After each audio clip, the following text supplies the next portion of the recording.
Howdy guys, and a very festive welcome to another episode of Adam's Eats. How are we doing? Hope you're well, hope you're ready for Christmas. To be honest, I've just kind of written Christmas off, right? I'm so knackered. But the good news is James is coming back up. He's going to join me for Christmas and New Year. So that's going to be lots of fun. You'll probably see him in a few videos after Christmas. Because this is the last video you'll see before Christmas, I won't be posting a video on Christmas Day because I just haven't got the time. And you know, I'm sure you guys understand I need to have a bit of a Christmas to myself as well. I don't know when the next one's going to be after this. Probably when I've come out of my comatose turkey-infused drunken stupor. But that's in the distance, we're not going to worry about that now. So I'm going to show you how to do a make-ahead gravy, which is going to remove a lot of that stress when making your Christmas dinner, you know, because you've not got to worry about it. You can make it a day in advance, stick it in the fridge, or even do it a week in advance and put it in the freezer. And then all you've got to do is just take it out, warm it up. You know, you can add it to the bottom of the tray with all the turkey trimmings and juices and all that, just for like a really intense double gravy flavour. So let's crack on with it. If you look down below, you can get a list of those ingredients, and also if you press that pause button now, you can get a list of them there as well. And the first thing you need to do is get your oven onto gas mark 6 so it's nice and hot, and whilst that's warming up, we'll go and chop up some veg.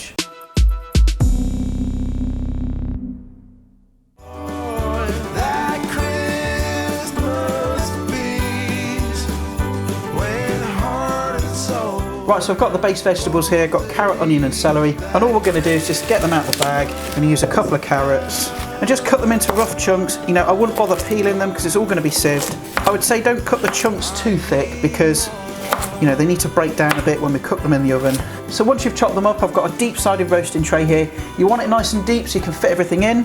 So just get those into the tray. Let's get those out of the way a second. Same thing with your celery. Don't be too fussy with it. I want a couple of sticks and just roughly chop that into chunks as well. Again, we'll get that in. Now we want some onions. Just take off the worst of that paper, take off the ends. Don't really want those. And then just cut those onions into pieces. Okay, again, nothing too fussy, about that sort of size. Get those in the tray as well. And the next thing I'm going to add is some garlic. I'm going to use about 3 fat cloves. And literally all I'm going to do with the cloves is put the knife on its side, give them a bash. Get those in the pan as well. And the next thing we need is the chicken wings. So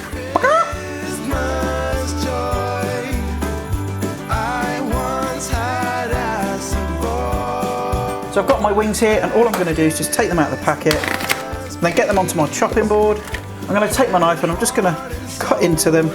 This will just help release a lot of that chickeny flavour. Simple as that really, and then I'll get those into the roasting tray as well. Once we've got the veggies and the chicken wings, we now need to add the aromatics. So I've got 3 bay leaves here, which I'm just going to smoosh up in my hand, get those in. And then I've got a couple of sprigs of rosemary, a couple of sprigs of thyme as well. Just break those up, scatter those in. And I've also got some sage as well. I'm going to break off the leaves. You're not going to want loads, I would say 3, maybe 4 fat leaves. Now I'm going to add some pepper, plenty of it, also some salt. And I'm just going to add a touch of rapeseed oil just to get everything going.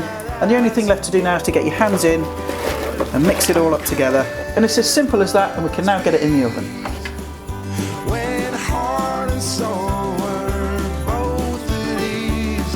And basically you want to roast that for about an hour to an hour and a half until the wings are nice and cooked through, nice and golden brown, the veg is nice and soft and squishy and sticky, and that'll turn into the most delicious knockout base for our gravy. So I'll see you folks in a bit, and we'll move on to the next step. Right, okay, so it's been about an hour and a half now. I think it's ready, so let's get it out of the oven and move on to the next step.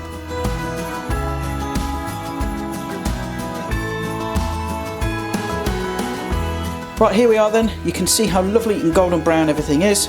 You know, these brown bits, that caramelised veg, that chicken, will turn your gravy from ordinary to exceptional. So now what we need to do is to extract as much flavour from this stuff as humanly possible. Now I suggest using a potato masher. I haven't got one, so I'm going to use a fork. And what you want to do is just smush everything down. So, you know, really work into those chicken wings, get that veg squashed down. Don't worry about the bits because we're going to strain this afterwards. And once you've done that, we've got the pan on the hob, we're going to turn the gas on. And once it starts sizzling again, we're going to add a nice generous glass of white wine. And then just start mixing all that together. Again, all the while smushing down all that chicken and those veg. And once the wine is reduced down, you know, all the alcohol's burnt off, I'm going to add a couple of tablespoons of plain flour. I'd say about 3 actually. Again, mix all of that through. I know it looks a right old mess at the minute, but trust me, it's going to taste amazing. And once you've cooked out the flour for a minute or two, I'm going to add one of these stock pots. If you haven't got those, then just mix up the stock, with the water. The only reason I'm putting it in like that is because that's going to melt, so it's not going to make much difference. And now I'm going to add some boiling water, and just kind of use your eye with it really. Don't add it all at once because you might make it too thin. I'm going to add some more, and basically you just want to leave that to simmer on the hob, for about 20 minutes or so, nice and gentle.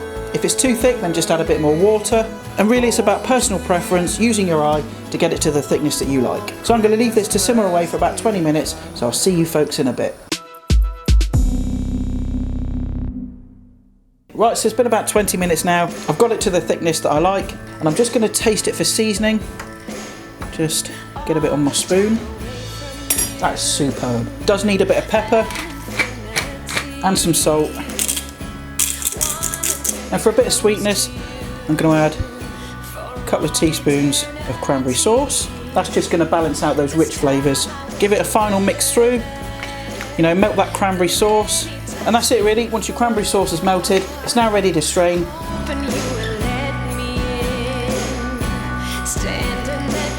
Right, so here it is. Here's the finished gravy. You can see how glossy and thick that is. And all that's really left to do now is to just decant it into a suitable container and stick it in the fridge.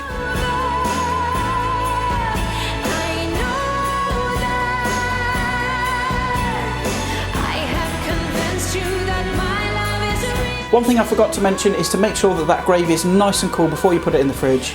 And that's kind of it really folks, that's your make ahead gravy, really simple. Now all these gubbins that are left over from making the gravy, you could chuck it away, but basically that's going to be one of the tastiest chicken stews you're ever going to eat. Yes, it looks like a car crash, but it's going to taste amazing, so I'm going to pick on that later. So that about wraps up this video. Thanks again for watching. Now if you like what you see, then please share this video, like, comment, all that kind of stuff. And if you'd like to subscribe, that'd be brilliant as well. And because this is the last video before Christmas, I just want to take a moment to wish you all a very, very happy Christmas. Have lots of nice food, drink some nice drink, enjoy that family time. Try not to fall out over Monopoly and kick out the in-laws, alright? It's the season of goodwill, folks. A happy Christmas again, have lots of fun, and I'll see you next time.